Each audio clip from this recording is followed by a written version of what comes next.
And joining us today is a former USC and Pittsburgh quarterback. You can find him on X, Instagram, and live on TikTok every Sunday at 7:30 p.m. Eastern.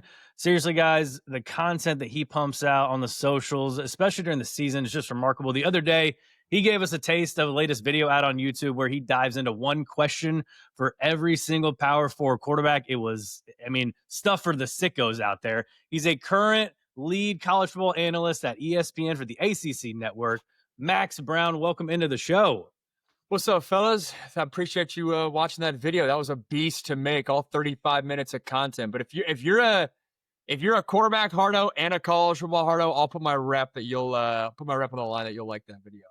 Let's get into some win totals here. All right, last win total I got for you, and it's probably my favorite. And Lance is with me on this. I know he is. Yeah, it's my favorite, our favorite of all the win totals we've done, and it's the Yellow Jackets. Man, it's the team that everyone is kind of like. They are the popular sleeper pick in the ACC, and it's like it's getting almost to the point where it's like they're getting too popular. Like they're getting a little too big. It feels a little Texas Tech 2023 for me. Like everyone's betting the over, hammering the over, but I'm gonna jump on the train, man. I'm gonna jump on over 7.5 for Georgia Tech. In 2023, there were 36 coordinators hired who stayed through the 2024 season. Comparing their 2-year sample to the 2 years prior to their arrival, Buster Faulkner had the second largest boost of them all to his offense. He was 26th of 68 Power Four, up from 56th in 2021, 2022.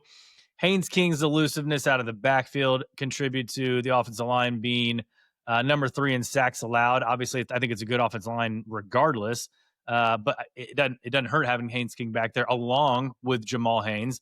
I know they lost Eric Singleton, but bringing in a guy like Eric Rivers to backfill that position was a savvy move by Brent Key. They lose 4 guys, but again, Brent Key gets the benefit of the doubt here. Like he's an offensive line guru. That's where he made his money.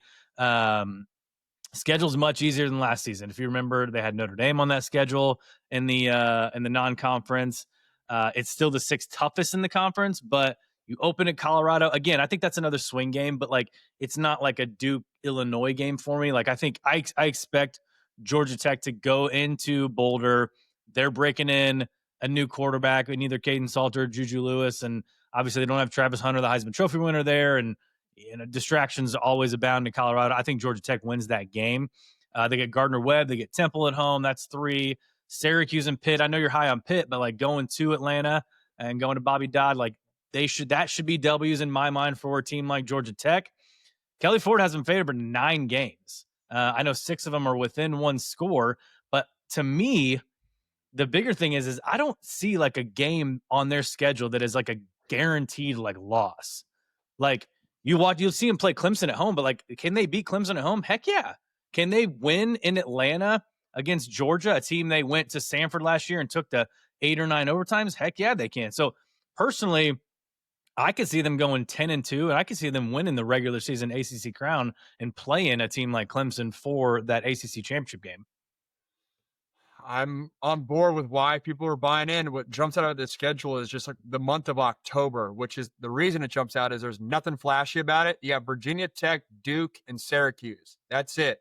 But like to get to that 8-4 mark, you can't stub your toe, assuming that I'm saying on paper right away, Clemson and Georgia are 2 losses right away. So to get the over, you can only have 4. You guys know I'm high on Pitt, but like that stretch right there of Virginia Tech, Duke, Syracuse, and like that NC State. You're really betting on, for me, it's like Haynes King, the expert and the experience there and the physicality there. But I'm a believer in Georgia Tech, man. I was the first time I was on campus last year, and one thing I think people underappreciate with Georgia Tech, and this is more of like a big picture program thing, but so much of the transfer portal for guys when they're looking at their next stop is the ability to go home or go to a comfortable spot or a comfortable place. Everyone talks about Texas, Florida, and California in recruiting. Well, what's the number 4 state? It's Georgia. Yep. I think Georgia Tech is uniquely positioned to always be right there in the portal conversation and always get some of these bounce back Georgia homegrown guys that like want to be close to home. Okay, I tried the Alabama or I tried the Texas thing or whatever it is. That I'm always I'm bullish on the program in general, and Brent Key's got those boys dialed. I know what I'm getting with Haynes King. I go 8-4 just by a sliver hitting that over.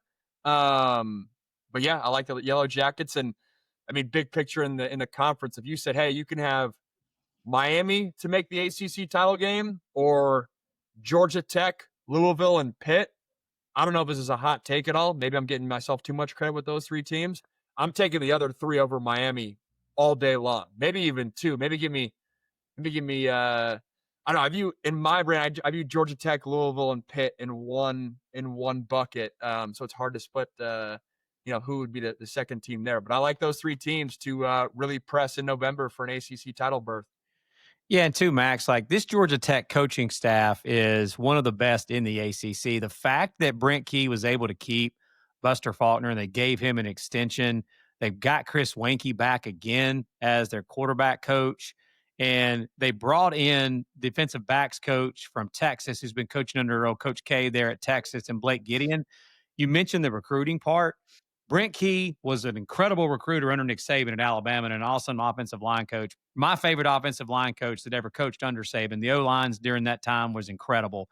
He was also a really good recruiter. Those other coaches I just mentioned are all fantastic recruiters as well. So that I've never heard somebody actually say that about what you just said in regards to a lot of these teams. Like Brian Kelly talks about that with LSU, about trying to get people out of the transfer portal that maybe left the state of Louisiana. They missed on them out of high school and then get them back to Louisiana in the transfer portal. That's a great point that you made about the state of Georgia. I mean, that the talent is rich in that state. Uh, You can say the same thing. Sorry to cut you off, no, but you're like good. especially as a West Coast guy where I didn't know the nuances of ACC country as well. Obviously, I played in it for a year, but it really hit me. Georgia Tech's one school, and we'll see what happens with the Hokies. But Virginia Tech, when you go, hey, if Georgia's the fourth best state in the country to recruit, you go, Ohio's probably five, Pennsylvania's probably six, seven. You could make the arguments Virginia. You look at a lot of the receivers Virginia Tech got, it's guys that are bounce back guys, went to bigger schools, came back, or like are in the smaller Virginia schools, like within a 2-3 hour drive that then they want to pop up. Oh, I'll go play for the mighty Hokies. Like the portal for Georgia Tech and Virginia Tech, two really interesting schools for me long term having the access they do.